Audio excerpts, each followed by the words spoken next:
Assalamualaikum warahmatullahi wabarakatuh. Selamat pagi anak-anak. Bagaimana kabarnya?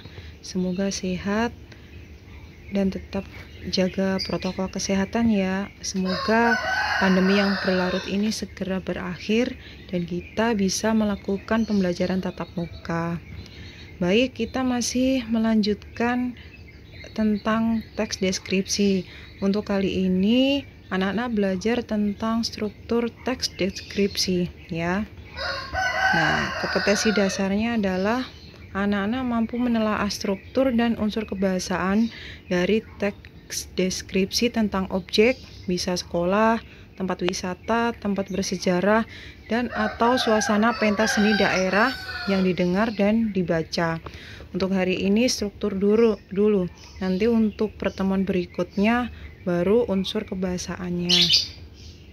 Nah, Ibu sekilas mengulang ya tentang teks deskripsi. Teks deskripsi adalah teks yang menggambarkan suatu objek atau keadaan tertentu dengan serinci-rincinya berdasarkan sudut pandang pribadi penulisnya. Semakin terperinci akan semakin jelas ya apa yang digambarkan. Objek bisa berupa orang, tempat, dan benda. Tujuan teks deskripsi untuk menggambarkan suatu objek secara terperinci sehingga pembaca seakan-akan melihat, mendengar, dan mengalami apa yang dideskripsikan ya. Misalkan kalian ke pantai, kemudian kalian sampaikan pemandangan di pantai itu sangat indah. Nah, kalau hanya disampaikan sangat indah, sangat mempesona, nah itu kita tidak bisa tahu bagaimana keindahannya gitu. Nah, tapi ketika kalian menyampaikan deburan ombaknya seperti apa, pemandangan langitnya, dan seterusnya, nah orang yang membaca akan seakan-akan melihat betapa indahnya pemandangan di pantai tersebut. Itu yang dimaksudkan dari teks deskripsi. Baiklah, selanjutnya adalah struktur teks deskripsi. Jadi dalam sebuah teks itu pasti ada strukturnya ya, ada bagian-bagiannya. Strukturnya yang pertama adalah identifikasi atau pernyataan umum. Di sini adalah bagian yang mengenalkan objek yang digambarkan. Jadi pernyataan umum ya, gambaran umumnya tentang objek yang akan digambarkan. Misal, nama objeknya, lokasi, sejarah lahirnya, dan pernyataan umum tentang objek yang akan disampaikan. Bagian yang kedua, struktur yang kedua adalah deskripsi bagian. Deskripsi bagian adalah penggambaran aspek-aspek dari objek itu. Misal, ciri-ciri fisik, sifat, dan perilakunya. Kalau itu berupa deskripsi seseorang. Jadi, deskripsi bagian ini yang akan menjelaskan tentang objek itu, bagian-bagian apa yang akan dijelaskan. Yang ketiga adalah simpulan atau kesan umum, yaitu kekaguman atau ketertarikan penulis terhadap objek yang digambarkan. Untuk bagian simpulan atau kesan umum, kadang ada bagian yang memang dituliskan, ada yang tidak. Jadi untuk strukturnya ada 3 ya, identifikasi, deskripsi bagian, dan simpulan atau kesan umum. Hanya saja untuk simpulan atau kesan umum, kadang ada teks yang menyampaikan simpulan, ada yang tidak. Nah, tadi di bagian kedua itu deskripsi bagian ya. Nah, jenis pengembangan deskripsi bagian. Nah, anak-anak perlu tahu nih deskripsi bagian nanti isinya yang seperti apa. Yang pertama, ada deskripsi bagian berdasarkan ruang, berisi perincian bagian-bagian ruang objek yang dideskripsikan. Misal, mendeskripsikan bagian pintu masuk, ruang tengah, bagian belakang, nama ruang dan ciri-cirinya. Kalian akan menjelaskan tentang rumah kalian. Nah, kalian sampaikan pertama pintu masuk, nanti di pintu masuk ada apa, ruang tengah seperti apa ya. Kedua, berdasarkan anggota bagian-bagian objek, berisi perincian bagian-bagian yang dideskripsikan. Misal kalau yang di sini contohnya adalah pantai. Pantai digambarkan ada bawah lautnya, bibir pantai, ombak dan pasirnya, pemandangan hewan dan tumbuhan pantai. 3. Pengembangan deskripsi bagian berdasarkan proses sesuatu berlangsung, ya.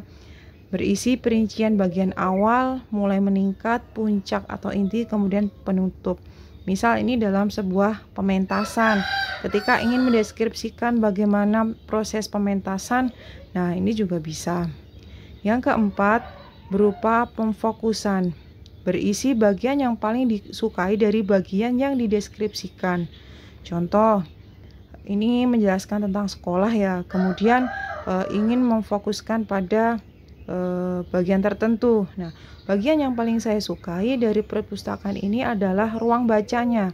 Desain unik dengan cat cerah memberikan kenyamanan pada pengunjung. Nah, ini langsung tertuju pada apa yang pengen dideskripsikan. Oh, tentang perpustakaannya yang seperti apa.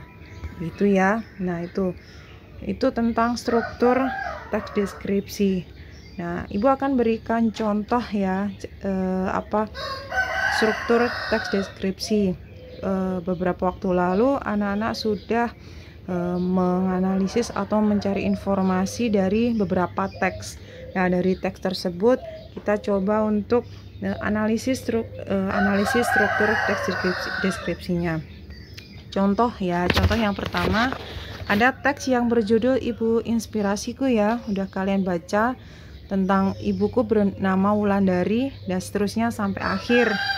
Nah, kemarin Ibu meminta kalian untuk menentukan rincian isi teks. Nah, rincian isi teks itu per paragraf. Jadi ketika kalian ingin membuat sebuah atau menentukan struktur teks deskripsi, yang pertama kalian lakukan adalah tentukan rincian isi teksnya.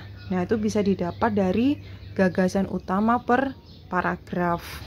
Contoh, di sini Ibu Inspirasiku ada 3 paragraf. Paragraf yang pertama ini kalau kalian baca di sini berisi tentang apa? Nama dan ciri fisik ibuku ya, Ibu Wulandari ini ya. Nah, itu yang pertama.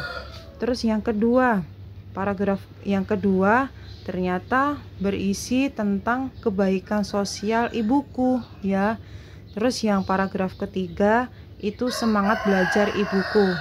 Setelah kita tahu, kita baru bisa menentukan struktur teks deskripsi. Paragraf pertama ya, ini nama dan ciri fisik ibuku, berarti masuk identifikasi. Sebenarnya kalau yang ciri fisik sudah bisa masuk deskripsi bagian ya, tapi karena ini di awal paragraf, maka dia masuk ke dalam penjelasan nama Ibu Wulandari dan seterusnya, maka paragraf ini masuk ke struktur identifikasi. Paragraf kedua, nah rinciannya tentang kebaikan sosial ibuku, berarti masuk ke deskripsi bagian. Kemudian semangat belajar ibuku juga masuk ke deskripsi bagian. Simpulan atau kesan umumnya ada tidak? Tidak ada ya kalau di sini. Berarti di sini strukturnya hanya identifikasi sama deskripsi bagian. Karena tidak ada bagian yang memberikan kesan terhadap ibu seperti apa atau simpulannya seperti apa. Kemudian contoh kedua. Nah, ini teks yang berjudul Si Bagas Kelinciku. Ya. Nah, ini ada 3 paragraf. Paragraf pertama rinciannya adalah nama dan ciri fisik kelinciku. Paragraf kedua ya gagasannya kemanjaan si Bagas. Paragraf ketiga perilaku unik si Bagas. Nah, kita langsung bisa menentukan strukturnya. Paragraf pertama itu identifikasi. Paragraf kedua deskripsi bagian kemanjaan si Bagas ya. Kemudian paragraf ketiga deskripsi bagian juga, yaitu perilaku unik si Bagas. Nah, di sini juga sama, tidak ada simpulan atau kesan umum terhadap objeknya. Ya, lanjut yang ketiga. Ketiga ini teks yang berjudul Parangtritis Nan Indah. Ini ada 4 paragraf ya ini ya. Ada 4 paragraf. Tapi yang paragraf ke-2 sama 3 Ibu jadikan satu. Paragraf yang pertama itu berisi tentang nama dan lokasi objek. Paragraf kedua itu keindahan fisik pantai. Paragraf ketiga itu keindahan sore hari ya, sunset. Paragraf ketiga itu suasana kegiatan orang di pantai gitu. Nah, strukturnya yang pertama tentu identifikasi, paragraf kedua, tiga deskripsi bagian, dan paragraf keempat adalah deskripsi bagian, karena ini masih menjelaskan tentang bagian dari parangtritisnya. Oke, terus untuk contoh yang terakhir itu yang keempat ya, itu teks yang berjudul Ayah Panutanku. Ada 3 paragraf. Kemudian paragraf pertama berisi nama dan ciri fisik ayahku. Paragraf kedua sifat sabar ayahku. Paragraf ketiga ayah pemberi teladan. Nah, di sini paragraf 1 itu strukturnya identifikasi ya, karena masih gambaran umum objeknya. Kemudian paragraf kedua itu bagian deskripsi bagian ya, yaitu sifat sabar. Terus yang ke paragraf ketiga ini berupa simpulan. Awalnya ada deskripsi bagian ya, tentang bagaimana sifat ayah yang pendiam ya, tapi memberi contoh. Nah, tapi diberikan kesimpulan yang terakhir, bagai air yang mengalir tenang tetapi sangat dalam, beliau adalah teladan bagi anak-anaknya. Jadi itu simpulan dari deskripsi bagian ya, sifat sabarnya ayah, kemudian ayah yang pendiam tetapi suka memberi contoh langsung tanpa menggurui. Seperti itu ya.